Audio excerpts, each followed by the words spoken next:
Well, another trade in the books. Another domino has fallen. And I think there's a lot more to discuss with this Carson Wentz to Indy trade than just what we see on the surface. So I think we're going to tackle that today. And besides, it's Friday. You ain't really got no job, or maybe you do. But if you're watching me, you probably ain't got shit to do.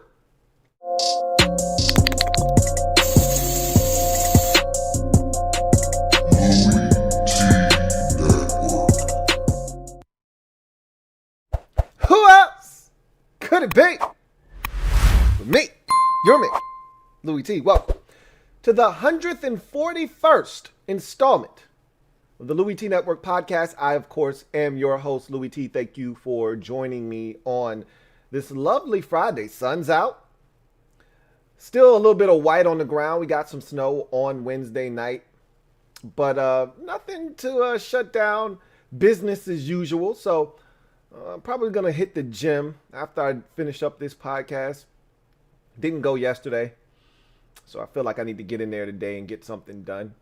Hopefully your Friday is going as well as mine. It's been pretty quiet around here. I got a lot of stuff that I need to get done. So quiet is good. Hopefully your Friday is treating you as good as my Friday has been treating me thus far. I almost started to grab a glass of wine and chop it up with y'all on this podcast. I'm like, I got somewhere to be after this. I can't be drinking wine. So we'll save those activities for a little bit later on in the evening. But in any event, I think there's a lot to discuss with this Carson Wentz deal that was consummated yesterday. Obviously, none of these deals, the Stafford deal, this deal, or any other deals that may be announced prior to the start of the new league year will actually be official until the new league year. So even though this deal is officially done, essentially, nothing actually becomes set in stone until the new league year. But the ball is in motion. But I think there are some things to talk about that really no one's talking about. You know, we're talking about all the surface things. I think we need to flip this story over because the A side is the easy side to talk about. Who won this trade? The Eagles, 33.8 dead cap dollars, on their salary cap, dead money on their salary cap. And, the Colts get this guy and they didn't have to give up a first rounder. Obviously, if everything, all conditions are met, they will have to surrender a first rounder in 2022. But, everyone wants to talk about winners, losers. Let's talk about some of the ancillary stuff, some fallout from this trade. We'll do that a little bit later on in the show.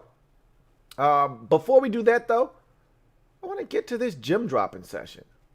Let me drop this gem on your melon. Open your mind, let your conscience be free. You're now rolling with your man, Louie T.E.E. Let me open you up. Thinking a little bit. So, I talked about this last night on the Washington show. I really wanted to save it for the podcast. Sometimes I get diarrhea of the mouth. Start talking about something, I really want to save it, and then, what the hell, and I just talk about it anyway. So, it's one of those situations happened last night. Someone asked a question, and I responded, and then I think I said too much, and then I just kept going, and I was like, to hell with it. Just talk about it again tomorrow. Who gives a shit? But I wanted to expound upon something that I wanted to bring to you guys' attention on the podcast. And that's what this lowered cap, reduced cap season could signify for the players. I saw an interesting tweet from one of the Arizona Cardinals running backs. Chase Edmonds. And I really, really like Chase Edmonds. And Chase Edmonds essentially said, hey, this reduced cap season in 2021 is going to be pretty damn interesting. We could see some cap casualties of some players that wouldn't normally be cut loose, i.e. Von Miller. And you could see players deciding NBA style, hey, for this 1 year, why don't we form a super team? Like, why don't we all just go to the same place and try to win a chip? It's crazy as that sounds because in the NBA, there really isn't a hard cap. There is no cap in Major League Baseball. And in the NBA, there's no hard cap. There is a salary cap, but if you exceed it, you're then into the luxury tax, where you're taxed for every, dollar that you go over the salary cap. But there's no hard cap like in the NFL where you can't exceed this. You don't have any more money to spend. But when you think about it, and I'm going to give you a scenario today. And again, this could be preposterous to some of you. And you're like, this is no way this is happening. And I agree with you. I don't think it's going to happen. But just what if for a second, okay? Turn your rational brains off and turn your hypothetical brains on. And for some of you, that's pretty damn hard to do. And I get it, because you like to deal with reality. So do I. However, this isn't so far-fetched that it can't happen. So hear me out. So what if the players use the 2021 season as a super team extravaganza? Okay? So the team I decided to select for this thing is a team that's not that far away, easily could have advanced to the AFC Championship, in the Cleveland Browns. They were literally a couple of stops, one Rashard Higgins fumble out of bounds, and the Patrick Mahomes injury away from being in the AFC Championship game. I mean, think about how close that game was. It was 22-17. They almost came away winners in that game. What if J.J. Watt, who has expressed interest in Cleveland has expressed interest in J.J. Watt. They already have Myles Garrett. What if J.J. Watt said, hey, how about I call up Patrick Peterson, who's more likely than not going to be a free agent, and the Arizona Cardinals sound like they want him back, but they don't sound, they sound kind of non-committal, like they're trying to straddle both sides of the fence, like, hey, we want him back, just to appease the fans that are like, hey, we don't want Patrick Peterson going anywhere. Hey, we want him back, but we'll see. Doesn't sound really like the Cardinals are going to do everything in their power like they've done over the years with Larry Fitzgerald to have Patrick Peterson back. That's all I'm saying. So what if J.J. Watt calls up Patrick Peterson and says, hey, look, man, I know you want to win one bad. So do I. How about we go to Cleveland? And Patrick Peterson says, you know what, that's a damn good idea. And the Denver Broncos release Von Miller. And Patrick Peterson calls up Von Miller and says, hey, man, me and JJ are heading over to Cleveland. We're just doing this for 1 year. We're going to head over to Cleveland, man. Try to win a Super Bowl. Why don't you come join us? Just a 1 year contract. And he says, all right, I'll get back to you on that. And he decides he wants to go to Cleveland. Remember, Cleveland has $30 million of rollover cap from last season. So they've got plenty of cap space. Okay? Plenty of cap space. Not to mention the cap space that they have coming up with this year. And the money that they'll get. They're plenty strapped for free agency.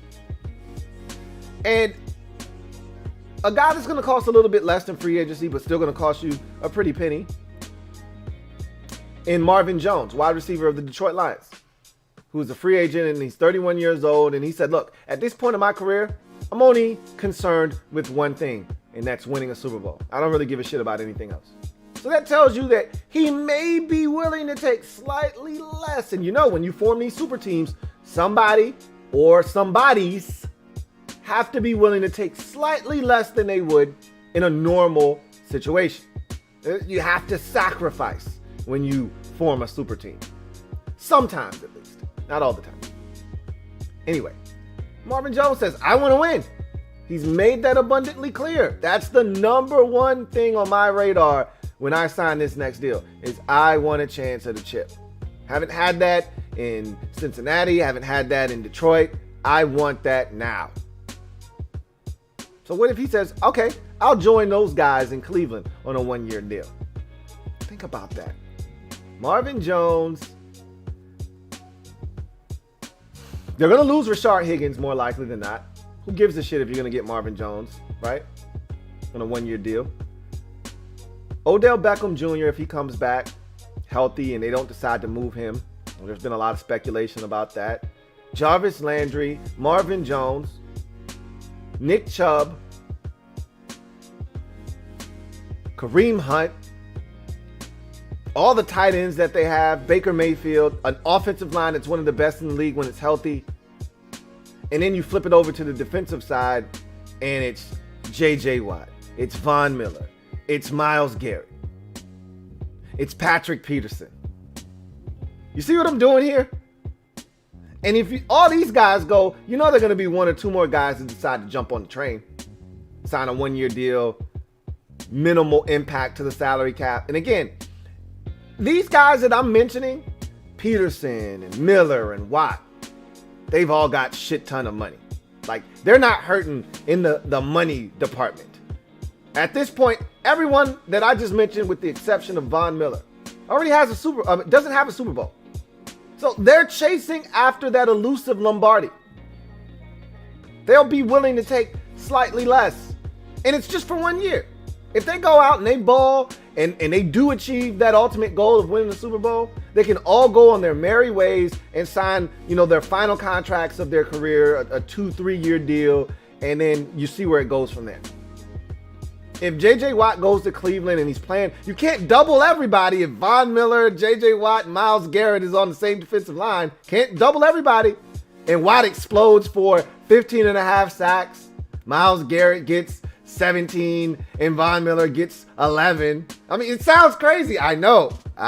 Trust me. When I was writing this, I was like, this is stupid. But hear me out. They're going to get contracts after this year if they do that. Patrick Peterson has 4 interceptions. They're all going to get another contract. This 1 year isn't going to kill them in that department. Could we see something like this? The Browns have the means to do something like this. If those guys were interested, they could sign a bevy of 1 year deals. It's not going to kill them. Allocate some of that money right up front in guaranteed dollars and make the base salary really, really low for 1 year. They could work this. They've got plenty of cap space to re-sign the guys that they want to re-sign. They got some free agents that they want to hold on to long term. They can still do that and do this as well. That's some NBA shit. I know. Doesn't happen in the NFL. The salary cap doesn't allow it to take place. But in a year where the salary cap is reduced, players are holding out for the new TV deal and the new money that's going to flood the cap next season. And I heard someone say, anybody that's paying attention knows that just the fans coming back and the TV deal isn't going to be as lucrative. There's not going to be this influx of money with the cap. Bullshit. NFL is still king. Ratings were down last year. People were home. They couldn't go to the games, and the ratings were still down. Who gives a shit? Who gives a shit? Nobody cares. The sponsors and the advertisers damn sure don't. They know that even if the NFL is down 3%, guess what? That's still 25% higher than the next closest entity. Who gives a shit? You're still getting millions upon millions of eyeballs. The TV deal is going to be lucrative, trust me. It's going to bolster the cap in 2022. If there is a return to normalcy, which it feels like we're getting close to, I don't want to jump the gun, don't want to get ahead of myself, but it feels like we're getting close to some sort of normalcy. Feels like it's around the horizon. I could be wrong. Could be a false alarm. And something treacherous could be right around the corner. But if we are to get back to normalcy and we start putting butts in seats and cars in parking spaces and people in concession stand lines, the cap is going to go back up, and it's going to go back up in a major way. And these players aren't dummies. Their agents aren't foolish. They understand, why lock myself into a long-term deal, knowing the cap is going to elevate, knowing that there will be a lot more money out there for my client and myself.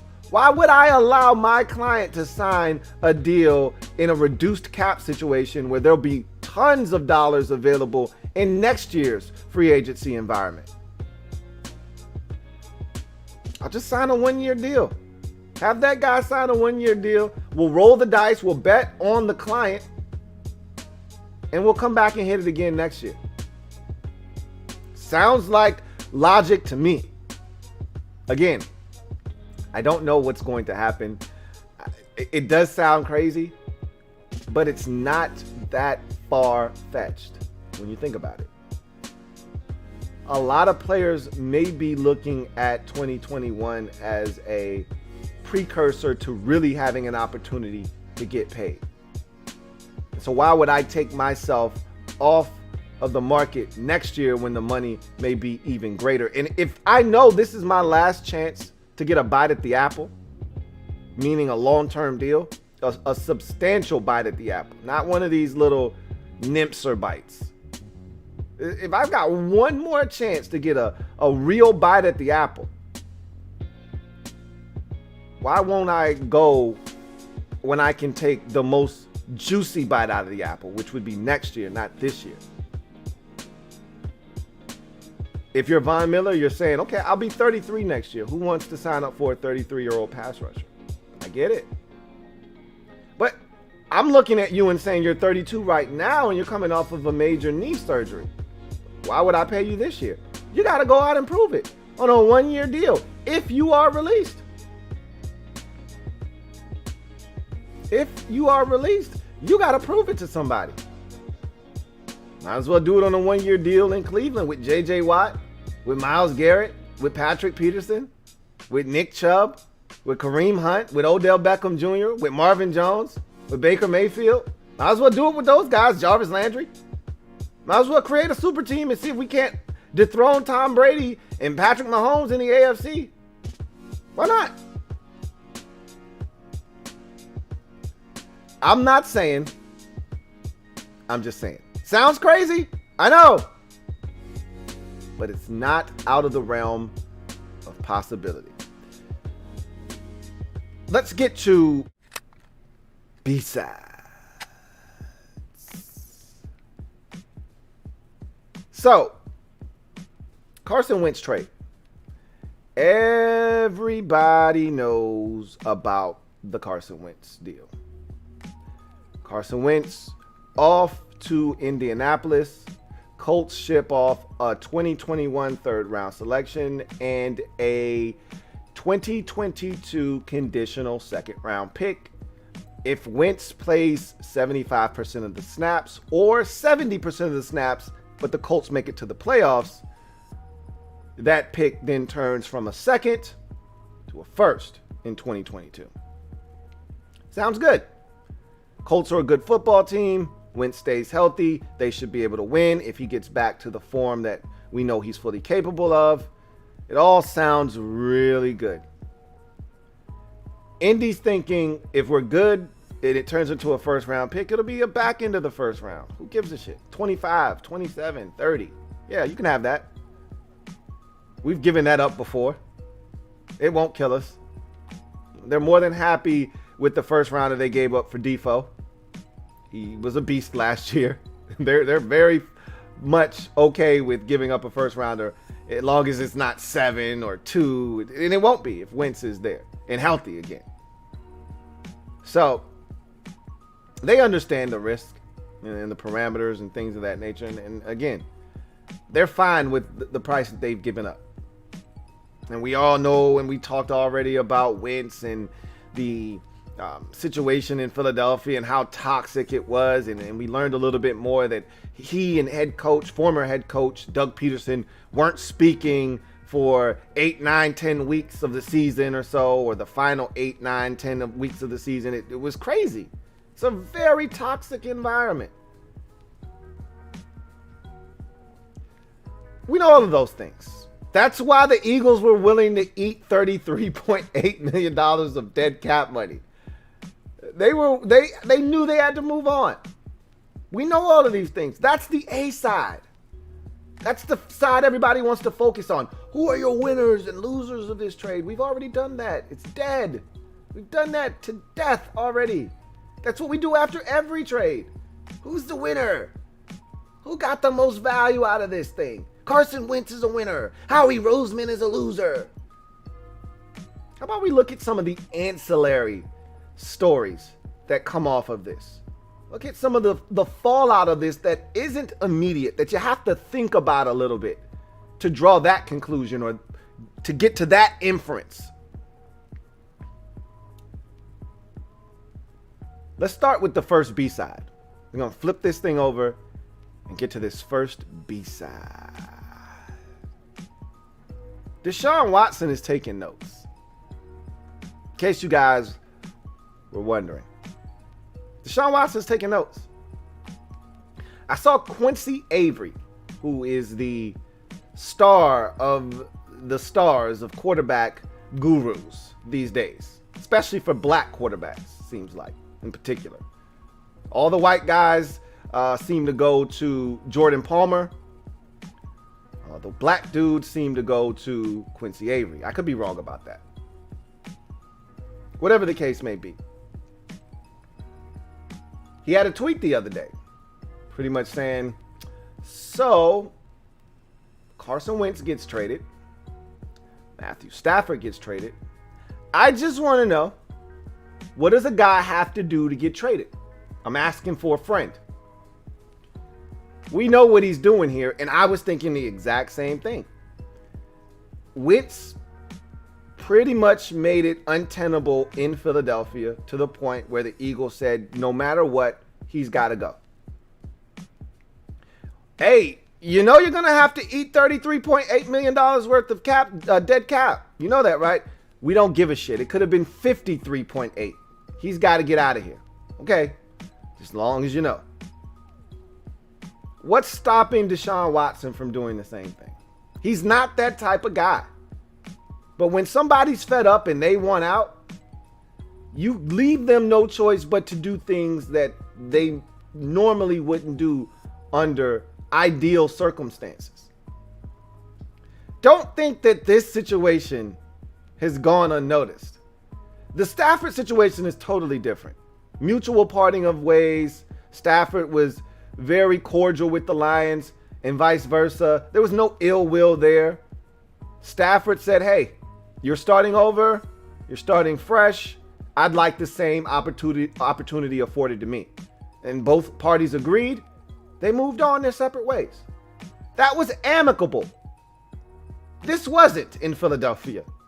And it's not going to be in Houston, it seems like, either. And so this is more along the lines of what Deshaun Watson may have to do to get out of Houston. He may have to play hardball. He may have to not show up for training camp. He may have to play a game of chicken with the Houston Texans to get them to react. At the end of the day, he's looking at this situation and he's saying, if Carson Wentz can get traded, so can I. So can I. This doesn't bode well for Houston because it's just another example of a player wielding its power. And we talked about this on the podcast last week. The quarterbacks now have the juice. Might have even been this week. You know, I lose track of time sometimes. Quarterbacks have the juice now, man. Especially ones with the kind of star power like Deshaun Watson. Carson Wentz pales in comparison in terms of where he is in the quarterback pantheon in this league to Deshaun Watson. He's not even close. He's not even in the same stratosphere. And Wentz was able to make enough noise, ruffle enough feathers to get out of, and he wanted to go to Indy. Listen to anybody talk that's close to Carson Wentz and they will tell you this was his preferred destination. So not only did he act an ass, but he got out and got to where he wanted to go. Deshaun Watson's taking notes. This isn't going to end well for the Houston Texans. I just don't see how it does. Next B-side. The Jets' value for Sam Darnold just decreased. Remember when the Eagles looked at the Stafford trade and said, oh, they got 2 1s for Stafford. We should be able to get at least 1 and possibly another one, or at least a 1 and a 2 for Carson Wentz. And ultimately, that may be what they get. If that conditional 2 turns into a 1, they got a 1 and a 3. Not bad. Really not that bad for Carson Wentz when you think about it. Now, again, if he's successful, it blows up in your face. Because a great quarterback is worth way more than a 1 and a 3. Especially at the age that Carson Wentz is at. So, on one end, you're like, look, we didn't have a choice. We had a gun to our head, got what we could get. On the other hand, you're saying, damn it, we could have still had him. He's really good. But this is about the Jets. I don't know if they're looking to move Sam Darnold or not. Again, I've already talked about this, so I don't want to beat this horse. It's been long dead. But I've stated that it doesn't make any sense for the Jets to hold on to Sam Darnold. It just doesn't. There's no value in holding on to him unless, and this is something that we haven't talked about enough, and maybe we'll do that moving forward and as we get closer to free agency and the draft and things of that nature. But we haven't even figured out if, Robert Saleh and company actually like Sam Darnold and think they can build around him. Like, we just all jumped to the conclusion Jets got the second pick. They're going to take a quarterback. Well, not exactly. Not exactly. Like, they don't have to take a quarterback. They could build around Sam Darnold. He's talented. We've already talked about this. They could decide to give him maximum talent and move forward with him. He's got 2 years to prove it to them. If he stinks, they'll be right back in the top 5.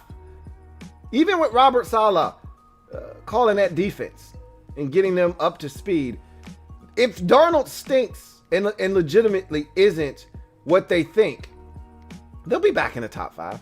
They can get another quarterback. They may not be number 2, and Zach Wilson or Trevor Lawrence may not be staring them in the face. But we haven't really looked at it from that angle. Like, hey, they could actually really think Sam Darnold was misused and he's actually a really good quarterback that you can build around. Either way, if that's not the thought process coming out of New York, and I don't think it is, you don't pass up on a Trevor Lawrence, Zach Wilson type talent. Just don't see them doing that. Then there's no value in holding on to Sam Darnold. There just isn't. So then it comes to, well, what can we get for him? There was this prevailing thought that, hey, man, if Stafford's worth 2 1s and a 3, and we'll see what the Eagles get, we should be able to get a 1 for Sam Darnold. Well, not exactly. Not after this trade. Technically speaking, the Eagles didn't get a 1. So if they couldn't get a 1 for Wentz, now it could turn into a 1. But theoretically speaking, as we sit here on February 19th, they didn't get a 1 for Carson Wentz. They got a conditional 2 and a 3.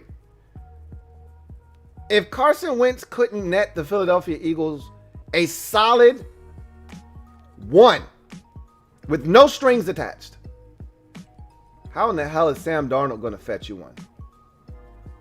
That has to be. These trades don't operate in a vacuum.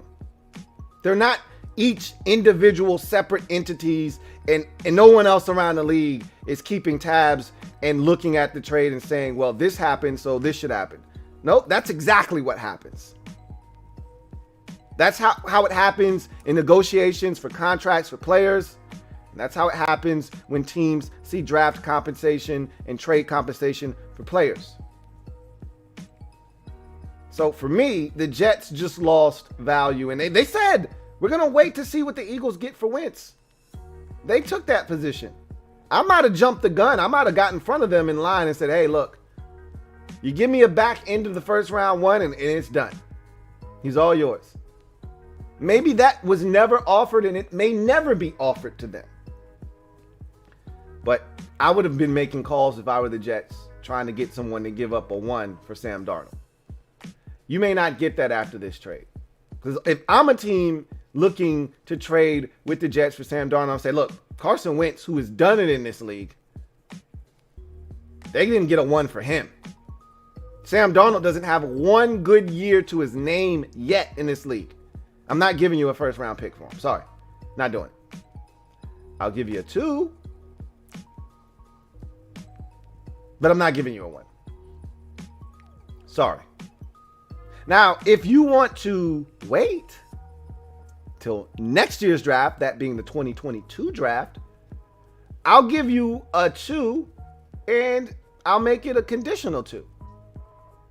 If Sam Darnold turns out to be really good and we like him and we re-sign him, you're and you can't really say that because they got 2 years to figure it out. Let's say that Sam Darnold comes in, wins the starting job, and he starts all 16 games, maybe it's 17 next year, and we make it to the playoffs. If we make it to the playoffs, Sam Darnold's our starting quarterback. There'll be some kind of percentage in there too. He's got to play X amount of snaps because Sam Darnold's had an injury history and he had mono 1 year. So you got to throw that in there with him too. Probably same situation, 70%, and we make the playoffs 75%. We'll make it a 1. That's something that may intrigue the Jets. But I don't see them getting a flat number 1, no strings attached, no conditions necessary. Hey, here's a 1. Not after this trade, I don't see it happening. We'll see. But I think the value for Sam Darnold after this trade just decreased. Next, B-side. Carson Wentz wasn't as coveted around the league as the Eagles tried to make it seem. I think we found that out by the deal that they ultimately took and settled on for him. But also there were a bunch of reports. Remember at one point last week, people were telling the Bears, don't do it, Chicago. Ryan Pace, don't pick up the phone. Like the Bears were about to do something so crazy and out of line that they were going to be rendered brainless, that the Eagles were going to get over. Old Howie was going to pull the wool all over their eyes in Chicago.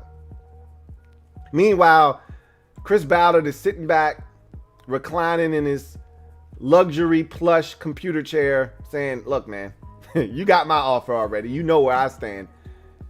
After you realize nobody else wants Carson but us, we'll be here, and that same deal that I'm pawning off on you right now, it'll still be on the table. I'll be here waiting. And the Eagles said, you're crazy if you think we're going to take that deal. And one by one, every team around the league that was desperate, that was in on Matthew Stafford, that's in on Deshaun Watson said, nah, we good. Carolina's like, nah, I'm not even looking in your direction. I'm focused on Watson. Sorry. You know, I missed out on Stafford. I'm all in on Watson. Not even looking in your direction. Stop talking to me. Denver said, hey, look, don't talk to us. If it ain't Watson, we ain't moving, okay? Chicago's like, hey, why are y'all dragging our name through the dirt? We didn't even offer these boys nothing. We dropped out of that conversation 2 weeks ago. Why y'all bringing us up for? We ain't got nothing to do with this. It's amazing. San Francisco, who has already said, yeah, we are looking to upgrade, but if it ain't Watson, we're good. Denver pretty much said the same thing. And the Bears are like, nah, we good. Yeah, we got Mitchell Trubisky. He's going to be a free agent. We're desperate over here. We're good. How bad does the situation have to be? And how toxic does Carson Wentz have to be that the Bears of all teams, who have nothing at quarterback and really aren't in a great spot, they made the postseason, are like, nah, we good. And remember, John DeFilippo, who was the passing coordinator and the quarterback's coach in Philadelphia when Wentz had his best season, is in Chicago, and they still said no. That tells you all you need to know about the value of Carson Wentz around the league after the season he turned in, and the rumors that I believe are true around the league that, hey, this guy's a little bit of a prima donna. He's a little bit of a guy who's got to stroke his ego in the locker room. Yeah, you probably don't want any parts of this guy. He's Robert Griffin III 2.0. Ugh. He wasn't as coveted as, people may have thought he was going to be. Not saying that you guys out there thought he was going to be coveted and highly sought after, but there were a lot of people that thought if Carson Wentz is available, there's going to be this bidding war for him. The Eagles certainly thought so, which is why they made the lofty statement, well, we want a Matthew Stafford type haul. Okay. Good luck with that. The Bears are like, hey, stop calling my phone, man. Broncos and 49ers say, hey, stop hitting my line. Don't make it ring anymore. So the Eagles had to turn all the way back around and do a 180. Or excuse me, a 360. Had to turn all the way back around where they started and say, hey, Chris, you think we can still get that deal with the Colts?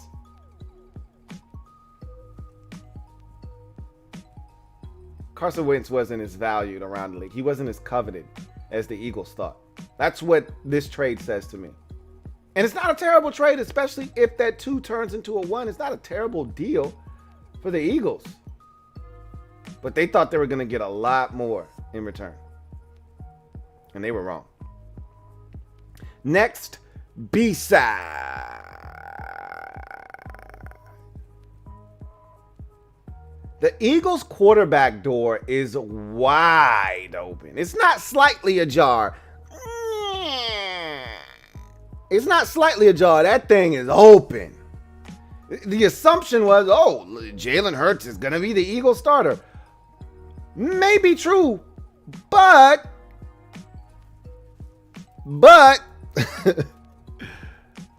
don't forget the Eagles hold the 6th pick in the 2021 NFL Draft. That's why they lost in Week 17 to Washington. The difference between 6 and 9 is 6 gives you the ability to take the 3rd best quarterback in this draft. 9 gets you out of the top 4. You don't get anything at 9. All 4 of them could be gone by 9. 6, I take that back. 6 gets you the 4th best quarterback, whomever's left essentially. If the 5th team in the draft doesn't allow somebody to jump in front of you and get the last quarterback. Because the thought process right now, for most of us, and I don't want to speak for you, so I'll just speak for myself.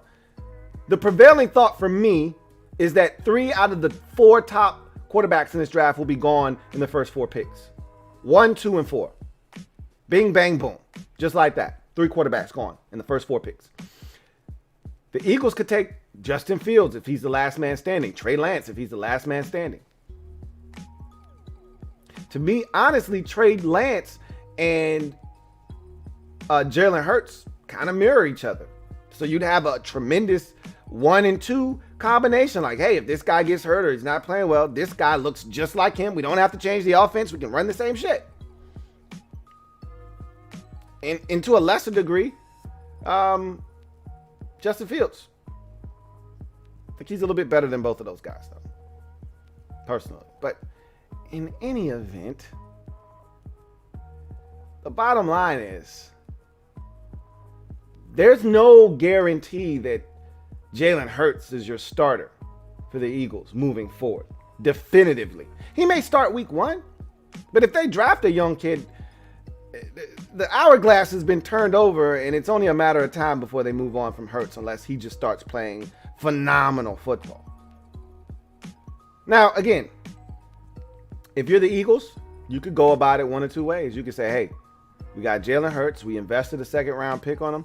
Let's give him some weaponry. Let's see what the kid's got. And if he is able to get it done, we got our guy. Or you could go in a totally different direction and say, hey, look, Jalen Hurts is cool, but we don't want to mortgage. We don't want to put the franchise's future on his shoulders. We don't know if he's that good or not. Let's get another guy in here. Let's get another young guy in here and let them duke it out for it. They can do that at 6. Fields, Lance, one of those guys will be there at 6. More likely than not. There are no guarantees in this thing. Someone could be really thirsty and come up to number 5 and jump right in front of the Eagles and get that final quarterback. Stranger things have happened. However, this quarterback situation, I don't think is absolutely done in Philadelphia. They could even go the free agency route for all we know. They could go out and sign Jameis Winston. Highly unlikely, but anything's possible. What's stopping them from going out and getting Cam Newton? I kid. Howie's done enough effing up already. He doesn't need to do anymore. Bottom line is, all I'm trying to illustrate is that this quarterback door is far from closed. I don't think they are 100% sold on Jalen Hurts as the answer in Philadelphia. If they were, they wouldn't have benched him in week 17. Even though you don't want to move back, they wanted to keep the flexibility open to be able to select a quarterback. Getting to 9 in the draft would have put them a little bit out of range of doing that. Now at 6, it keeps that door open that Jalen Hurts doesn't have to be the guy. And he wasn't all that great in that game versus Washington in week 17 either. He was the only reason they were in that game, but he wasn't great in that game. So I think they understand that while there were some moments where you looked at Jalen Hurts and said, oh shit, Eagles may have struck gold here. You know, that Arizona Cardinals game, despite them losing it, you're looking at it and you're watching it and you're saying, hey, this guy looks legit, man. They may have hit a home run here. You watch the Saints game and you're like, okay, it was his first game. You know, you chalk it up to the Saints being ill-prepared to deal with his ability to use his legs. He rushed for over 100 yards. Okay, whatever. But that Arizona game was like, whoa, wait a minute. This guy's pretty damn impressive, you know? And then he took a massive step backwards against Dallas and against Washington. So I think they've kind of cooled off on him. And I think that quarterback door is wide as open. We will see. And then my last B-side isn't something that I think a lot of you believe in right now. You have to see it to believe it, and I understand that. You're from Missouri. Gotta show you. I get it. But this final B-side. The Colts could be a factor in the AFC now with Carson Wentz. That's, to me, the final B-side.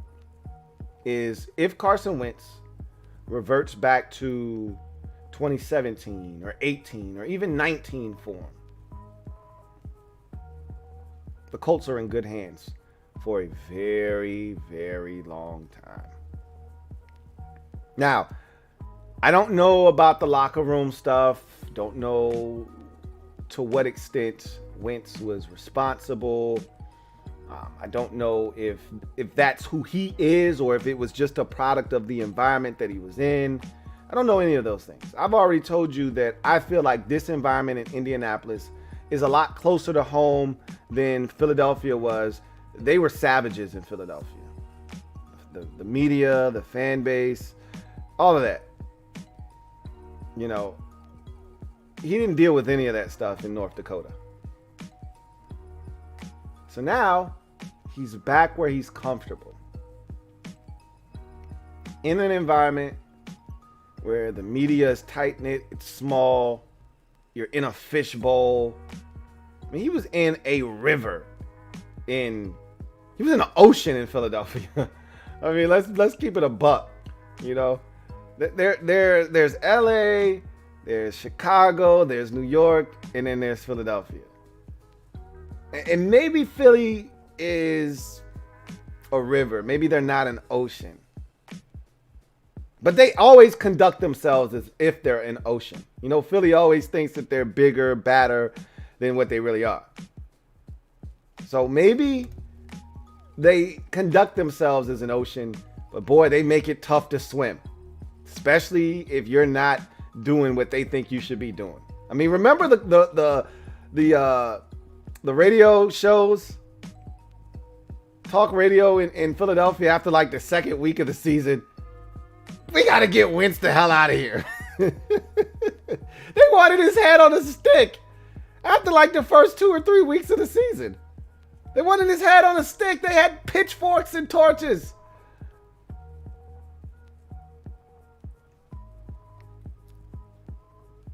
The best thing that could have happened to Carson Wentz is to go to Indianapolis. Not Chicago, Indianapolis. Not San Francisco, Indianapolis. And if he's good, we've talked about how much talent resides in Indy already.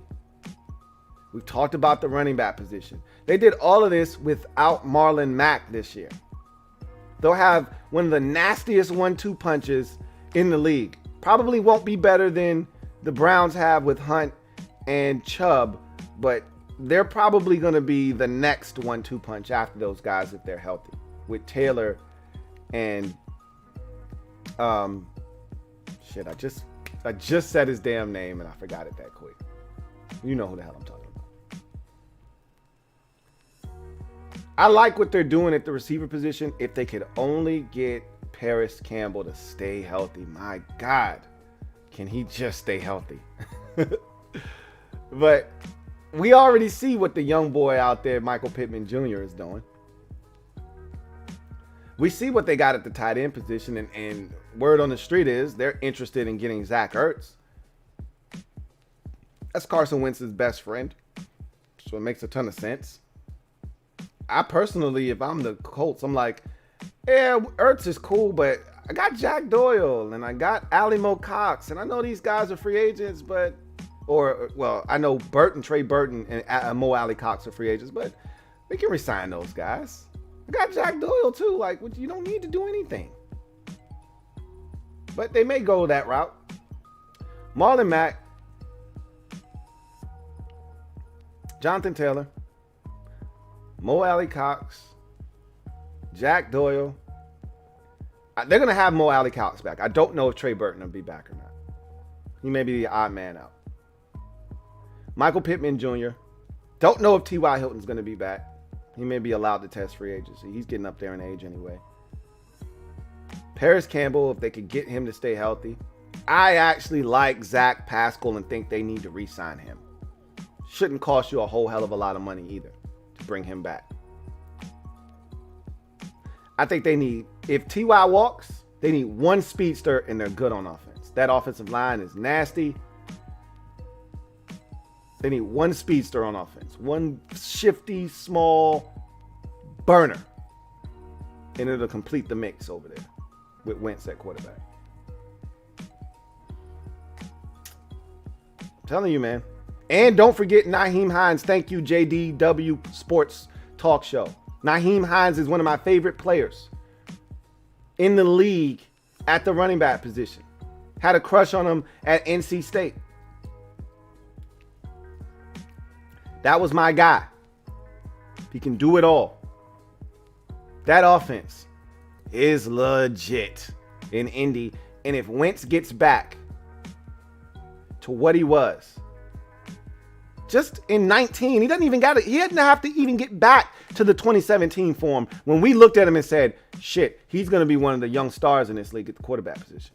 If he just gets back to 2019 form, when he was dragging along a decrepit, nasty, and trifling Eagles offense to win the NFC East with 30 touchdowns and 7 interceptions, if he could just get back to that,